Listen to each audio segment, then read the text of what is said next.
Cigarette हमारे स्वास्थ्य के लिए बहुत ज्यादा हानिकारक होती है और उसे हमें नो डाउट कभी भी कंज्यूम नहीं करना चाहिए। लेकिन क्या आपने कभी गौर किया है कि लोग जब सिगरेट पीने के बाद बचे हुए छोटे से टुकड़े को सड़क पे फेंक देते हैं तो वही छोटा सा टुकड़ा चिड़िया उठा के लेके जाती है। पर सवाल यह है कि चिड़िया उस टुकड़े का करती क्या है? थांबा, वो पीती नहीं है।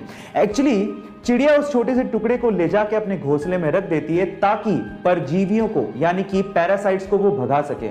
उस छोटे से टुकड़े में निकोटीन होता है जो कि पेस्टिसाइड का काम करता है, जो कि परजीवियों को घोंसले में पनपने ही नहीं देता। क्या ये इंटरेस्टिंग फैक्ट इसके पहले तक आपको पता था? और अगर नहीं पता था तो चैट सेक्शन में लिखना मत भूलिएगा। गाइस, क्या आपने कभी एंटी मैटर का नाम सुना है? एंटी मैटर किसी इंसान के लिए इस पूरे यूनिवर्स की सबसे महंगी चीज है, जिसके 1 ग्राम की कीमत $63 ट्रिलियन है। Oh my God. पर सवाल है, एंटी मैटर होता क्या है? ये मैटर का जस्ट अपोजिट होता है। जैसे कि रेगुलर मैटर में जो एटम होते हैं उनके सेंटर पे प्रोटॉन्स और न्यूट्रॉन्स होते हैं और इलेक्ट्रॉन उनके चारों तरफ चक्कर काटते हैं, वैसे ही एंटी मैटर में एंटी प्रोटॉन्स जिनका चार्ज होता है नेगेटिव और एंटी न्यूट्रॉन्स होते हैं और पॉजिट्रॉन उनके चारों तरफ चक्कर काटते हैं और पॉजिट्रॉन का चार्ज पॉजिटिव होता है। मतलब मैटर में पॉजिटिव के चारों तरफ नेगेटिव चक्कर काटता है तो एंटी मैटर में नेगेटिव के चारों तरफ पॉजिटिव चक्कर काटता है। क्या इसके पहले तक ये इंटरेस्टिंग फैक्ट आपको पता था? और अगर नहीं पता था तो चैट सेक्शन में लिखना मत भूलिएगा। गाइस, क्या आपको पता है कि आपकी सीधे हाथ की ये जो 5 उंगलियां हैं वो 5 अलग अलग एक्यूप्रेशर पॉइंट्स की तरह काम कर सकती है और आपके माइंड में जो प्रेशर बना हुआ है उसको रिलीज कर सकती है। कैसे, मैं आपको बताता हूँ। ये 5 उंगलियों में जो थंब है, जब आप बहुत ज्यादा चिंता में हो तो आप इस थंब को इस तरह से प्रेस करें। जब आप बहुत ज़्यादा डर में हो तो आप इस उंगली को इस तरह से प्रेस करें कंटिन्यूसली। जब आप बहुत ज़्यादा गुस्से में हो तो आप इस उंगली को प्रेस करें। और फिर उसके बाद जब आपको बहुत ज़्यादा उदासी फील हो रही हो, अकेलापन फील हो रहा हो तो आप इस उंगली को इस तरह से लगातार प्रेस करें।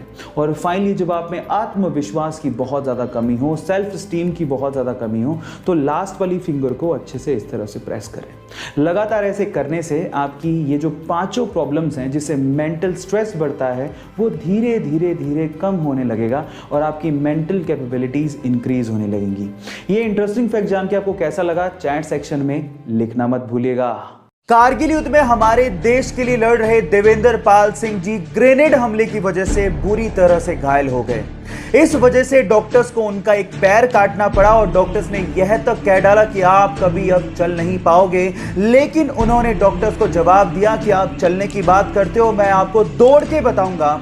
उनकी इच्छा शक्ति और 10 साल की कड़ी मेहनत के बाद आज वो इंडिया के सबसे सक्सेसफुल ब्लेड रनर हैं और आज उनके नाम पर 2 Guinness book of world records भी हैं। गाइस, यहाँ सीखने लायक बात यह है कि इंसान तब तक नहीं हारता जब तक वो अंदर से हार ना मान जाए। इसलिए अपने आप पे विश्वास रखो और आगे बढ़ते चलो। 1983 के एक अहमदाबाद टेस्ट मैच में कपिल देव ने वेस्टइंडीज के खिलाफ 9 विकेट निकाले। इस शानदार परफॉर्मेंस के बाद उन्हें इंग्लिश मीडिया को एड्रेस करने जाना था। जब ये बात नवजोत सिंह सिद्धू को पता लगी तो उन्होंने कहा कि पाजी आपकी इंग्लिश वैसी माशाल्लाह है, इससे बढ़िया अपन एक मूवी देखने चलते हैं। तो पाजी ने कहा, सरदार तू क्या समझता, मैं डरता हूं, वट कर देंगे वट। अगले दिन कॉन्फ्रेंस रूम में एक इंग्लिश पर्सन ने कपिल देव से सवाल पूछा, India has so much population, why India can not produce more Kapil Dev? तो पाजी ने बड़े प्यार से जवाब दिया, My mother is 62-year-old, my father is dead, we cannot produce another Kapil Dev. Guys, it's not about English. Remember, and mark my word, it's not about English, it's all about your confidence level. क्योंकि कपिल देव कल भी, आज भी और हमेशा हमारे लिए Indian cricket history के स्टार ही रहेंगे।